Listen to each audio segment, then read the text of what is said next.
आज की तेज-तर्रार, तकनीक चालित दुनिया में पढ़ने के महत्व को अक्सर अनदेखा कर दिया जाता है। डिजिटल मीडिया, सोशल नेटवर्क और तेज सूचना विनिमय के उदय के साथ लोग छोटे-छोटे टुकड़ों में सामग्री का उपभोग करते हैं। जबकि सूचना तक त्वरित पहुंच के लाभ हैं, यह पढ़ने से प्राप्त होने वाले ज्ञान और चिंतन की गहराई को भी कम करता है। पढ़ना विशेष रूप से पुस्तकों से दुनिया की गहरी समझ प्रदान करता है, आलोचनात्मक सोच को बढ़ाता है और व्यक्तियों को सहानुभूति विकसित करने में मदद करता है। यह केवल एक कौशल नहीं है, बल्कि आज की दुनिया में एक आवश्यकता है, जो ऑनलाइन उपलब्ध सही जानकारी से कहीं अधिक लाभ प्रदान करता है। पढ़ना आवश्यक क्यों है? इसका एक प्रमुख कारण यह है कि यह संज्ञानात्मक विकास को पोषित करता है। वीडियो देखने या सोशल मीडिया पर स्क्रॉल करने के विपरीत, पढ़ने के लिए मस्तिष्क से सक्रिय जुड़ाव की आवश्यकता होती है।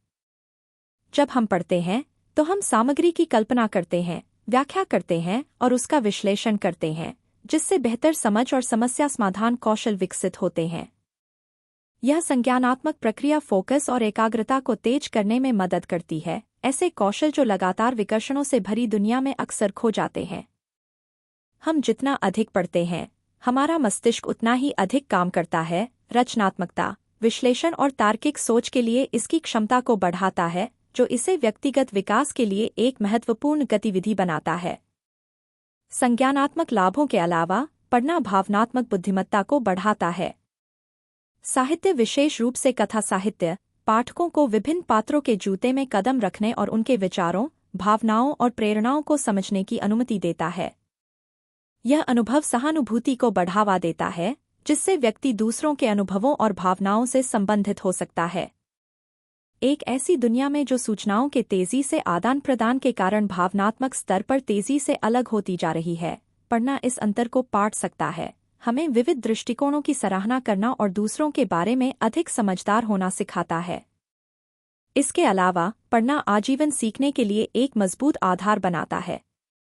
ऐसे युग में जहां कौशल और ज्ञान जल्दी अप्रचलित हो जाते हैं, लगातार सीखने की क्षमता महत्वपूर्ण है। पढ़ना आत्मसुधार और ज्ञान प्राप्ति के लिए सबसे अच्छा रास्ता प्रदान करता है। चाहे वह गैरकाल्पनिक पुस्तकों के माध्यम से हो जो नए कौशल सिखाती हैं, या काल्पनिक साहित्य जो मानवीय अनुभवों की हमारी समझ को व्यापक बनाता है, पढ़ने की आदत सुनिश्चित करती है कि हम बदलती दुनिया में अनुकूलनशील बने रहें। जैसे जैसे तकनीक विकसित होती है और उद्योग बदलते हैं, पढ़ने वाला व्यक्ति भविष्य को बेहतर तरीके से समझने में सक्षम होता है। इसके विपरीत, आज मीडिया का तेजी से बढ़ता उपयोग तुरंत संतुष्टि को बढ़ावा देता है। जानकारी आसानी से पचने योग्य टुकड़ों में प्रस्तुत की जाती है, लेकिन अक्सर उसमें गहराई और आलोचनात्मक अंतर्दृष्टि का अभाव होता है। समझ से ज्यादा फोकस गति पर होता है। व्यक्ति अधिक जटिल सामग्री पढ़ने के साथ आने वाले विश्लेषणात्मक कौशल विकसित करने से चूक सकते हैं। त्वरित अपडेट और सूचना के स्निपेट से संचालित दुनिया हमें विषयों की उथली समझ के साथ छोड़ सकती है, जबकि पढ़ने से हमें विषयों को विस्तार से जानने का समय और स्थान मिलता है, जिससे अधिक गहन ज्ञान प्राप्त होता है। इसके अलावा, पढ़ने से संचार कौशल में सुधार होता है। जब हम नियमित रूप से पढ़ते हैं, तो हम विभिन्न लेखन शैलियों, शब्दावली और अभिव्यक्तियों के संपर्क में आते हैं। यह संपर्क स्वाभाविक रूप से हमारे भाषा कौशल को बढ़ाता है, जिससे हम लेखन और भाषण दोनों में बेहतर संचारक बनते हैं। आज की वैश्वीकृत दुनिया में प्रभावी संचार व्यक्तिगत और व्यावसायिक दोनों क्षेत्रों में सफलता की कुंजी है। हम अपने विचारों को जितना बेहतर ढंग से व्यक्त करेंगे, हम उतने ही अधिक सफल होंगे, और पढ़ना इस क्षमता को विकसित करने में महत्वपूर्ण भूमिका निभाता है। तेज रफ्तार दुनिया में पढ़ने का एक और फायदा तनाव में कमी है। ऐसे समाज में जहां हम लगातार सूचनाओं से घिरे रहते हैं, एक अच्छी किताब के साथ बैठने के लिए समय निकालना एक तरह का आराम हो सकता है। शोध से पता चला है कि पढ़ने से तनाव का स्तर कम हो सकता है, जिससे रोजमर्रा की जिंदगी के दबावों से मुक्ति मिलती है। जब हम खुद को एक अच्छी तरह से लिखी गई कहानी में डुबो लेते हैं, तो हम अपने दिमाग को वास्तविकता से दूर होने देते हैं, जो अविश्वसनीय रूप से ताज़ा और तरोताज़ा करने वाला हो सकता है। पढ़ने से विकास की मानसिकता विकसित करने में भी मदद मिलती है। विकास की मानसिकता यह विश्वास है कि प्रयास और सीखने के माध्यम से बुद्धिमत्ता और क्षमताओं को विकसित किया जा सकता है। किताबें, खासकर वे जो हमारी सोच को चुनौती देती हैं, हमें चुनौतियों को स्वीकार करने और असफलताओं से सीखने के लिए प्रोत्साहित करती हैं। इसके विपरीत, आधुनिक मीडिया उपभोग की तात्कालिक प्रकृति अक्सर एक निश्चित मानसिकता को बढ़ावा दे सकती है, जहां व्यक्ति जटिल विषयों को गहराई से समझने या उनसे जुड़ने के लिए प्रयास करने से हतोत्साहित महसूस कर सकते हैं। पढ़ने के माध्यम से हमें याद दिलाया जाता है कि सीखना एक यात्रा है, जिसके लिए समय, प्रयास और धैर्य की आवश्यकता होती है। इसके अलावा, पढ़ना स्वतंत्रता को बढ़ावा देता है।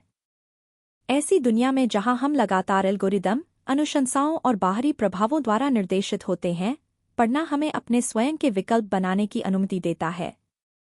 क्या पढ़ना है, इसे कैसे समझना है और क्या निष्कर्ष निकालना है, यह चुनना स्वतंत्र सोच को प्रोत्साहित करता है। यह स्वायत्तता एक ऐसे युग में स्वयं की मजबूत भावना विकसित करने में महत्वपूर्ण है जहां व्यक्तित्व अक्सर खोज के समुद्र में खो जाता है। डिजिटल क्रांति के बावजूद किताबें ज्ञान और बुद्धिमत्ता का एक कालातीत स्रोत बनी हुई हैं। पढ़ने का धीमा, जानबूझकर किया गया कार्य हमें विचारों के साथ गहराई से जुड़ने, आलोचनात्मक रूप से सोचने और अपने विश्वासों और मूल्यों पर चिंतन करने की अनुमति देता है। जबकि हमारे आसपास की दुनिया तेज हो रही है, पढ़ने का मूल्य और भी अधिक स्पष्ट हो जाता है। यह हमें रुकने, प्रतिबिंबित करने और उन तरीकों से विकसित होने का मौका देता है जो त्वरित मीडिया उपभोग नहीं कर सकता। निष्कर्ष में, जबकि तेज गति वाली दुनिया हमें त्वरित, सतही स्तर की जानकारी की ओर धकेलती है, पढ़ना संज्ञानात्मक कौशल, भावनात्मक बुद्धिमत्ता, आजीवन सीखने और तनाव प्रबंधन के विकास के लिए एक आवश्यक गतिविधि बनी हुई है। यह एक ऐसा उपकरण है जो हमें दुनिया और खुद को गहरे स्तर पर समझने की अनुमति देता है। गति और तत्काल संतुष्टि से प्रेरित समाज में, पढ़ना एक अनुस्मारक के रूप में खड़ा है कि कुछ चीजें धीमी गति से चलने लायक हैं। पढ़ने के गुण कालातीत हैं, और इसका महत्व केवल बढ़ता ही रहेगा क्योंकि हम आधुनिक दुनिया की जटिलताओं को नेविगेट करते हैं। वीडियो देखने के लिए धन्यवाद। मुझे आपसे सुनना अच्छा लगेगा। नीचे कमेंट में अपने विचार और अनुभव लिखें। और अगर आपको यह वीडियो पसंद आया है, तो लाइक, शेयर और अधिक जानकारी के लिए सब्सक्राइब करना न भूलें।